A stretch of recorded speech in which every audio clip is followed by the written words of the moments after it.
মোৰ ছাত্ৰ-ছাত্ৰীসকল তোমালোক সকলোকে আমাৰ এই চেনেললৈ পুনৰবাৰ স্বাগতম জনাইছোঁ। আজিৰ এই ভিডিঅ'টিত মই তোমালোকৰ বাবে লৈ আহিছোঁ অসম জাতীয় বিদ্যালয়ৰ পঞ্চম শ্ৰেণীৰ অসমীয়াৰ প্ৰথম গোট পৰীক্ষাৰ কুৱেশ্যন পেপাৰখন তোমালোকে চাই যোৱা কেনেকুৱা ধৰণৰ কুৱেশ্যন আহিছিলে। ইয়াৰ পৰা বহুকেইটা কুৱেশ্যন এইবাৰ তোমালোকৰ পৰীক্ষাত আহিব। ১ নম্বৰটো আছিল ভোগালী বিহু নামৰ কবিতাটিৰ পৰা প্ৰথম আঠশাৰী মুখস্থ লিখা। ভোগালী বিহু নামৰ যিটো কবিতা আছে এই কবিতাটিৰ প্ৰথম আঠশাৰী তোমালোকক লিখিব দিছিল। ইয়াতে দিছিলে তোমালোকক 6 নম্বৰ। আৰু মনত ৰাখিবা এইখন প্ৰিভিয়াছ ইয়াৰৰ কুৱেশ্যন পেপাৰ। ২ নম্বৰ প্ৰশ্নটো আছিল চমু উত্তৰ লিখা। 5টা প্ৰশ্ন দিছিল, প্ৰত্যেকটোতে 1 নম্বৰকৈ টোটেল 5 নম্বৰ আছিলে। ক নম্বৰ প্ৰশ্নটো আছিল জয়াৰ প্ৰকৃত নাম কি আছিলে, অৰ্থাৎ সতী জয়মতীৰ কথা সুধিছে। নেক্সট প্ৰশ্নটোত সুধিছিল নবীন চন্দ্ৰ বৰদলৈক কি উপাধিৰে বিভূষিত কৰা হৈছে। গ নম্বৰ প্ৰশ্নটো আছিল ৰমলা পেহীয়েকে পখীক কি খাবলৈ দিছিলে। নেক্সট প্ৰশ্নটো আহিছিলে শৈলধৰ ৰাজখোৱাৰ কবিতা পুথিখনৰ নাম কি। আৰু 9 নম্বৰ প্ৰশ্নটো আহিছিল সূৰ্যৰ পোহৰত 7টা ৰং থকা বুলি কোনে কৈছিল।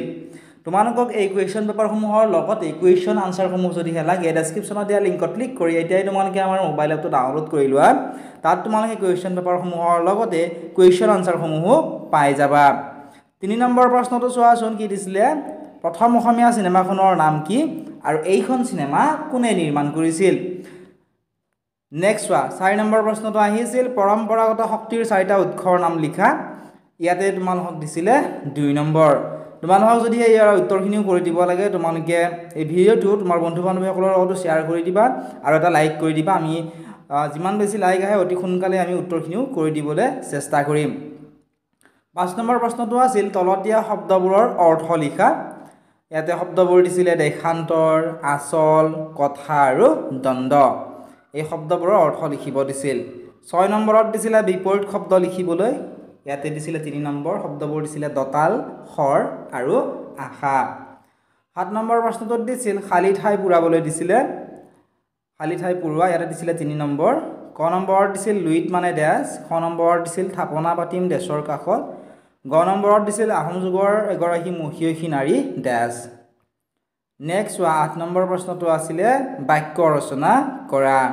বাক্য ৰচনা কৰিবলৈ দিছিল একে লেঠাৰিয়ে, মজগুল আৰু ভুৰুংকৈ এই শব্দকেইটাৰে বাক্য ৰচনা কৰিবলৈ দিছিলে। ইয়াতে দিছিলে 3 নম্বৰ। নেক্সট 9 নম্বৰত দিছিলে চমু টোকা লিখিবলৈ। ইয়াতে দিছিলে 3 নম্বৰ। চমু টোকা লিখিবলৈ দিছিল জেৰেঙা পথাৰ অথবা নবীন চন্দ্ৰ বৰদলৈদেৱৰ বিষয়ে। 10 নম্বৰত দিছিল সূত্ৰ লিখি উদাহৰণ দিবলৈ। ইয়াতে দিছিল ভাষা আৰু ব্যঞ্জন বৰ্ণ, ইয়াৰে সূত্ৰ লিখি উদাহৰণ দিব দিছিলে। ইয়াতে 3 নম্বৰ আছিল। 11 নম্বৰ প্ৰশ্নটো আছিল জয়মতীক স্বৰ্গদেউ চাওডাঙে কিয় শাস্তি দিছিল। 12 নম্বৰ প্ৰশ্নটো আছিল পশুৰ মেকুৰী পোৱালি নামৰ গল্পটি তোমাৰ ভাষাৰে লিখা।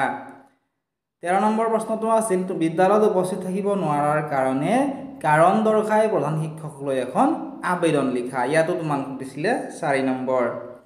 14 নম্বৰত দিছিলে ৰচনা লিখিবলৈ। ৰচনা আহিছিলে ধান খেতি অথবা গৰুৰ বিষয়ে লিখিব দিছিল। ইয়াতে 5 নম্বৰ তোমালোকক দিছিল। 15 নম্বৰত চুটলিপি দিছিল। চুটলিপিত আছিলে 3 নম্বৰ।